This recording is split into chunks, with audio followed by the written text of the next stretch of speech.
anything back or not, but obviously we do. Okay. And Paulette? Well, I think that Bob's point about it being a great rehearsal and leading to employment for people who have a practicum or service learning experiences is critical. We actually at Lowell Community Health Center have a number of people in senior management positions who came to Lowell Community Health Center through UMass Lowell for their senior practicum for health education or some associated field. We actually have a student there right now, and it was very much that. It was someone who you really could, if you're willing to take the if you have the time and are willing to take the time to engage with a student, it's someone who has enthusiasm, who really wants to do a good job and make a good impression generally. It's their area of interest, and you can really find out a lot about that person in that environment. And then all of a sudden there happens to be a job opening, and you've got someone who's oriented to the culture of your organization, who knows the rules and regulations, and you really do. It's cost effective for an agency to be able to do that, but it also is, again, is the right thing to do. It's a great way to engage people in your organization. For a Lowell Community Health Center, for example, because we have a service population that relies a lot on government-funded insurance, though we take private insurance too. Their voice isn't always heard in the community, and again, when we have partnerships that are real partnerships with institutions like the university, they're there to be our advocate too, because they know our role in the community and how important it is. So I think that the benefit to us with our partnership is, for one, the connection with students with us, and also with faculty who have interesting research projects that help us get information that we need, because we run a lean organization as a nonprofit, and who understand that they have as much to learn from us as we have from them. The day-to-day workings of an organization, you don't learn that from just talking to someone for 5 minutes. You learn that when you're setting up a practicum experience or go out to visit or whatever. So I think it's a mutually, and under the best circumstances, a mutually beneficial situation. Great. And to kind of get back to the conference, I know among the major goals of the conference is to highlight the successes as well. Can you kind of discuss the barriers that the community university partnerships tend to face? Mm-hmm. I mean, one of the barriers is just that the university in the real world has an odd schedule, in that we have these semesters and they end, and life goes on in the community. So a barrier always is. And when we started doing this work way back several years ago, and we started trying to make more partnerships in the city, one of the things we always heard was, yeah, well, what's going to happen in May when school ends? Are you all going to disappear?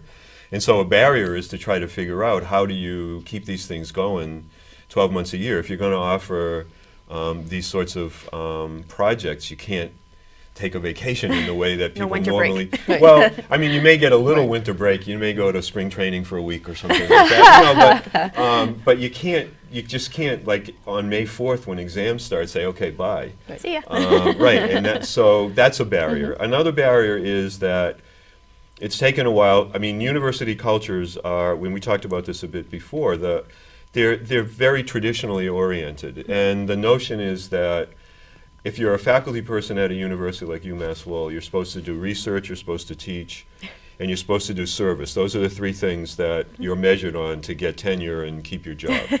And service is supposed to be service to the university by being on a committee at the university. And so we were trying to change the definition so that service could be community partnerships and things like that, not necessarily simply a committee meeting on campus or something like that. It seems more involved and will benefit the university in the long in the ways that we talked about before, right? And so but you have to change the culture, because people, especially junior faculty, new faculty that get hired, they want to, in the 6th year that they're there, get ready to apply for tenure, and so they'll know that they get it, and they're thinking, well, is this going to help me, or is this just really going to look weird?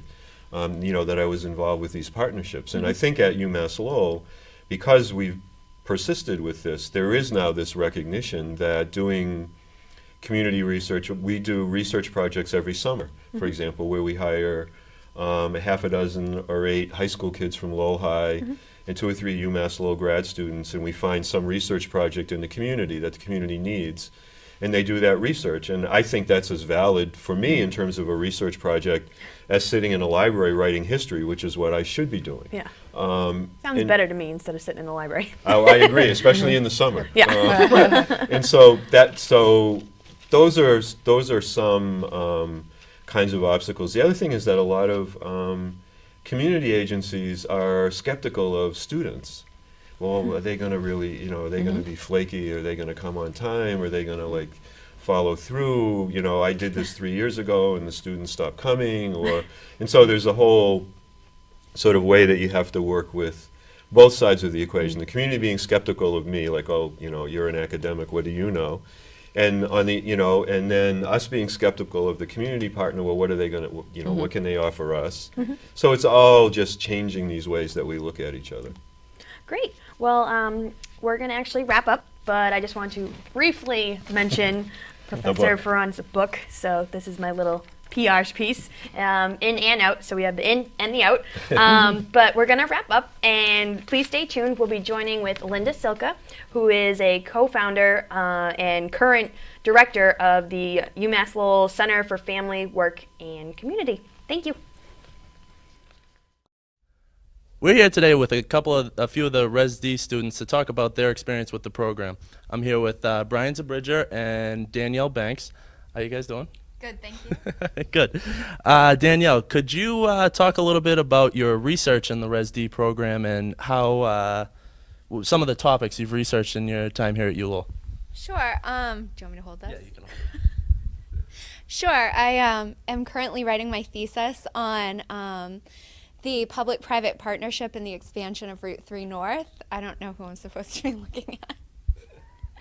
Sorry. And the partnership that was taken out to finance the highway and its expansion between Modern Continental and the state of Massachusetts. So it's been very interesting, and ResD's also provided me with a lot of opportunity to research things outside of that, such as participating in the UMass Lowell's International Relations Club, where you research a variety of countries and their positions and foreign policies on major world topics. Thank you. That sounds like a very fun club. It is. Brian, could you expand a little bit about Res D and how it's a unique program because it encourages partnership with the surrounding communities, and could you just expand a little bit about those partnerships and how the university works with the outside community in the Res D program? So normally as a graduate student you get an assistantship, and often it's a research assistantship where you're working with a professor helping them do their research, and it's a job that you get paid for and it comes with a scholarship.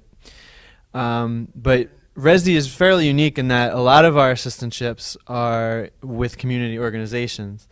So kind of connected to ResD is the Center for Family, Work, and Community. They're located over in Wanalancet Mill. And they do a lot of different community projects, environmental justice, different things with the high school students. And so a lot of the students in our program, instead of doing research just with a professor, they do research through that center that serves the community. And my assistantship, I've been placed directly with different organizations, Lawrence Community Works in Lawrence, where I helped talk to residents about different neighborhood issues like the alleyways that needed to be improved. Right now I'm at the Lowell City Division of Planning and Development, and I do different research projects to help the city with different development issues. All right, thank you. Could either of you offer any advice to maybe undergraduate students who are considering Res D as a possible graduate career? Sure. ResD definitely gives you the opportunity to expand on regional issues or local issues as well as international issues, and there's a lot of flexibility within the program to really work on whatever inspires you for the 2 years that you're getting your master's. So